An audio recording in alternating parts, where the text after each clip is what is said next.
Antarctica পৃথিবীর একমাত্র মহাদেশ যেখানে কোনো দেশ নেই, কোনো সরকার নেই, আর নেই কোনো এমন কোনো দেশীয় উপজাতি যারা বছরের পর বছর সেখানেই বাস করছে। এর পেছনে একমাত্র কারণ হলো এই মহাদেশটি পৃথিবীর শীতলতম মহাদেশ। এখানে তাপমাত্রা -90°C পর্যন্ত পৌঁছে যায়। এছাড়াও এখানে সব থেকে বেশি গতিতে বাতাস চলাচল করে, যেখানে বাতাসের গতিবেগ থাকে 300 কিলোমিটার প্রতি ঘন্টায়। এই তুষার ঝড় আপনাকে অন্ধ করে দিতে পারবে। আর এই মহাদেশটি পৃথিবীর শুষ্কতম মহাদেশ। বছরে কেবল 51 mm বৃষ্টিপাত হয়, আর যখন বৃষ্টি হয় মাটিতে পড়ার আগে বরফে রূপান্তরিত হয়ে যায়। কিন্তু তারপরেও পৃথিবীর 80% ফ্রেশ ওয়াটার এখানেই মজুদ রয়েছে। প্রায় বহুদিন ধরে বিজ্ঞানীরা বিশ্বাস করে আসছে অ্যান্টার্কটিকা কেবল একটি বরফের মোটা চাদর। কিন্তু 90 দশকের পর থেকে গবেষকরা এই মোটা চাদরের নিচে থেকে এমন কিছু আজব জিনিসের সন্ধান পেতে শুরু করে যা কেবল বিজ্ঞানীদের নয় বরং সাধারণ মানুষদেরও আশ্চর্যের মধ্যে ফেলে দিয়েছে। যদি আপনিও জানতে চান আমেরিকার ভারতের সমান বিশাল আর 5 কিলোমিটার গভীর পর্যন্ত বরফের চাদরের নিচে কি রহস্য লুকিয়ে রয়েছে, তাহলে শেষ পর্যন্ত ভিডিওটি দেখার অনুরোধ রইল।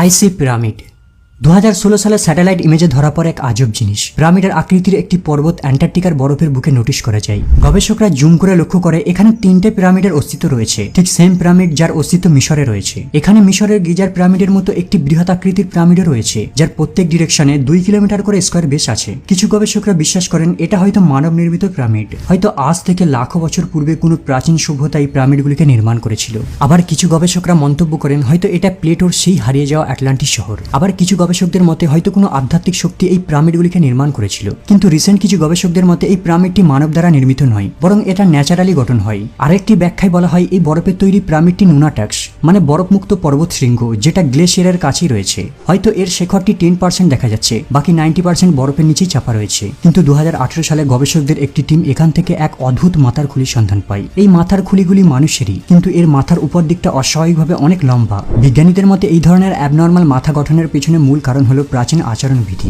যখন কোনো ট্রাইবের শিশু জন্ম নেয় তাদের মাথায় এভাবে দড়ি বেঁধে দেওয়া হয়, ফলে তাদের মাথাগুলো এমন অ্যাবনর্মালি লার্জ হয়ে যায়। গবেষকরা রিসার্চ করে জানতে পারে আন্টার্কটিকা থেকে খুঁজে পাওয়া এই মাথার খুলিগুলো আর মেক্সিকো, মিশর আর কম্বোডিয়া থেকে খুঁজে পাওয়া মাথার খুলির সঙ্গে মিল রয়েছে। কিন্তু আশ্চর্যের ব্যাপার হলো এই 3টে দেশেই পিরামিডের অস্তিত্ব রয়েছে। এই সকল পিরামিডগুলিকে আজ থেকে প্রায় 5000 বছর পূর্বে নির্মাণ করা হয়েছিল। কিন্তু সব থেকে অদ্ভুত ব্যাপার হলো এদের দূরত্ব, যা প্রায় পৃথিবীর অর্ধেক। তাই কিছু গবেষকদের মতে এই পিরামিডটিকেও সেম প্রতিনিধিরাই নির্মাণ করেছিল। তাদের কাছে ছিল উন্নত প্রযুক্তি, এমনকি তারা সহজে সমুদ্র ক্রস করতেও পারত।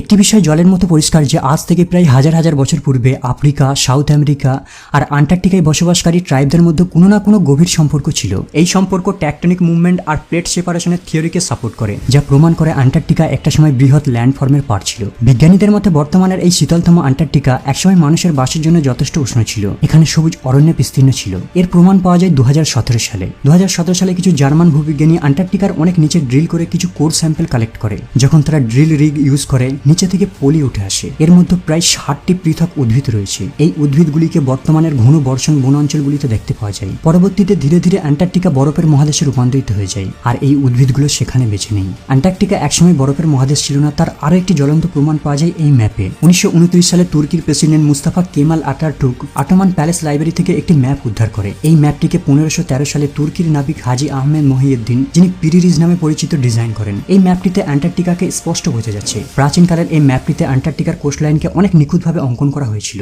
যেটি বর্তমানে বরফের নিচে চাপা রয়েছে। পিরিরিজ দাবি করেছিলেন তিনি আলেকজান্ড্রিয়া লাইব্রেরি থেকে 20টি প্রাচীন যুগের ম্যাপের স্যাম্পল কালেক্ট করে এই ম্যাপটিকে ডিজাইন করেন। এই ম্যাপের মধ্যে লেক, মাউন্টেন, এমনকি নদীর চিহ্নও রয়েছে। কিন্তু আশ্চর্যের বিষয় হলো অফিসিয়াল হিস্টোরিগ্রাফি অনুযায়ী 1820 সালের আগে মানুষ অ্যান্টার্কটিকাতে পা রাখেনি। পূর্বে অ্যান্টার্কটিকাকে মনে করা হতো একটি বরফের দ্বীপ। মানে অ্যান্টার্কটিকা আবিষ্কার হওয়ার 300 বছর পূর্বেই এই ম্যাপের মধ্যে অ্যান্টার্কটিকার ডিজাইন রয়েছে। আর এই ম্যাপের মধ্যে অ্যান্টার্কটিকার যেই ছবি রয়েছে সেই সময় ওই স্থানে বরফ ছিল না। বিশেষজ্ঞদের মতে হাজি আহমেদ যেই সকল পুরাতন ম্যাপের সাহায্য নিয়ে এই ম্যাপটি ডিজাইন করেন সেই সময় অ্যান্টার্কটিকা কোনো বরফের স্থান ছিল না। এই কারণে পাহাড়, নদীর চিহ্ন এই ম্যাপের মধ্যে রয়েছে। Strange cave.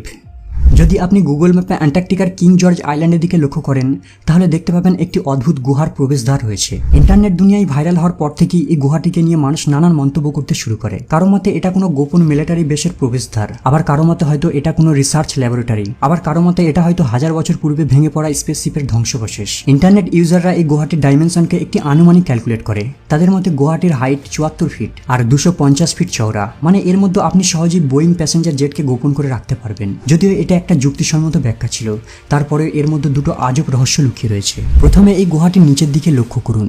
দেখে মনে হচ্ছে যেন এর নিচে সিঁড়ির ধাপ রয়েছে। এগুলিকে দেখতে কালো কালারের, যেন সিঁড়িগুলিকে পাথর দিয়ে তৈরি করা হয়েছে। যদি আপনি আরো ভালো করে লক্ষ্য করেন তাহলে দেখতে পাবেন মানুষের ফুটপ্রিন্টেরও চিহ্ন রয়েছে। তাই অনুমান করে বলা যায় এই গুহাটির ভিতর মানুষও বাস করে। দ্বিতীয় রহস্যটি হলো গুহাটির গায়েব হয়ে যাওয়া। 2012 সালে প্রথমে এই গুহাটি গুগল ম্যাপে দেখা যায়, কিন্তু 2015 সালের পর এর প্রবেশদ্বার অদৃশ্য হয়ে যায়। কিন্তু আবারও 2022 সালে এই গুহাটির প্রবেশদ্বার প্রদর্শিত হয়। সম্ভবত একটি নতুন বরফের লেয়ার এর উপর আস্তরণ ফেলে, পরে আবার বাতাসের কারণে এই আস্তরণটি সরে যায়। কিন্তু এই সিঁড়ির ধাপটি একইভাবে রয়েছে, অদৃশ্য হয়নি, যার কারণে গুহাটিকে নিয়ে মানুষের জল্পনার শেষ নেই। No compasses beyond this area. Compass একটি দিক নির্ণয়কারী যন্ত্র।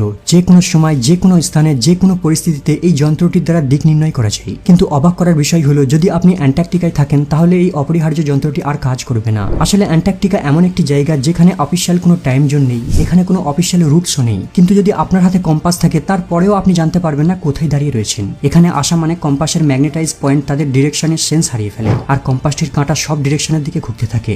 মানে আপনাকে এখান থেকে বেরিয়ে আসার জন্য অন্য জিনিসের উপর নির্ভর থাকতে হবে। মেটিওরয়েড। প্রায় 50 বছর ধরে অ্যান্টার্কটিকা থেকে বিজ্ঞানীরা অসংখ্য উল্কাপিণ্ডের সন্ধান পায়। উল্কাপিণ্ড হলো শক্ত পাথরের এমন টুকরো যাদের সঙ্গে আমাদের পৃথিবীর কোনো সম্পর্ক থাকে না। এই পাথরগুলি অন্য গ্রহ থেকে আমাদের পৃথিবীতে চলে আসে। বিজ্ঞানীদের মতে অ্যান্টার্কটিকা থেকে খুঁজে পাওয়া এই পাথরগুলির মধ্যে বেশ কিছু পাথর প্রায় 7 লাখ বছর পুরাতন। 2015 সালে অ্যান্টার্কটিকার বরফ থেকে একটি ছোট্ট উল্কাপিণ্ডের সন্ধান পায় বিজ্ঞানীরা। বিজ্ঞানীদের মতে এই পাথরটি মঙ্গল গ্রহ থেকে আমাদের পৃথিবীতে চলে আসে, কারণ এই উল্কাটির মধ্যে এমন কিছু ব্যাকটেরিয়ার সন্ধান পাওয়া গেছে যাদের মঙ্গল গ্রহেই পাওয়া যায়। Strange skeleton. 2001 সালে বিজ্ঞানীরা অ্যান্টার্কটিকা থেকে একটি অদ্ভুত প্রাণীর কঙ্কাল খুঁজে পায়। যদিও এই প্রাণীটি খুব বেশি বড় ছিল না, এর হাইট ছিল মাত্র 8 ফিট। কিন্তু আশ্চর্যের বিষয় হলো এই প্রাণীটির ডিএনএ আর মেডিকেল সিস্টেম পৃথিবীতে মজুদ কোনো প্রাণীর সঙ্গে ম্যাচ করেনি। কিন্তু 2012 সালে আবারও একবার রিসার্চ করা হয়, আর জানা যায় এই প্রাণীটি ডাইনোসরের সমসাময়িক প্রাণী পেট্রোসার। 1980 সাল থেকে আর্কিওলজিস্টরা এখান থেকে ডাইনোসর, মোজেসারস, ব্রেজোসারস, এমনকি উলি ম্যামথেরও জীবাশ্মের সন্ধান পেয়েছে, যারা একসময় এই পৃথিবীতে বাস করত। এইসব প্রাণীদের কঙ্কালের সাইজ প্রায় 36 ফিট লম্বা, যা কেবল একটি ট্রিপল স্টোরি বিল্ডিং এর সমান। যখন এই কঙ্কালগুলির উপর রিসার্চ করা হয় জানা যায় এই কঙ্কালগুলি প্রায় 7 লাখ বছর পুরাতন। এ থেকেই প্রমাণিত হয় একটা সময় অ্যান্টার্কটিকার টেম্পারেচার বসবাসের উপযোগী ছিল, আর সেই সময় এই অ্যান্টার্কটিকা সবুজ অরণ্যে ঢাকা ছিল। বন্ধুরা, আজ এই পর্যন্ত। আপাতত বিদায় নিলাম, দেখা হবে আবার পরের এপিসোডে।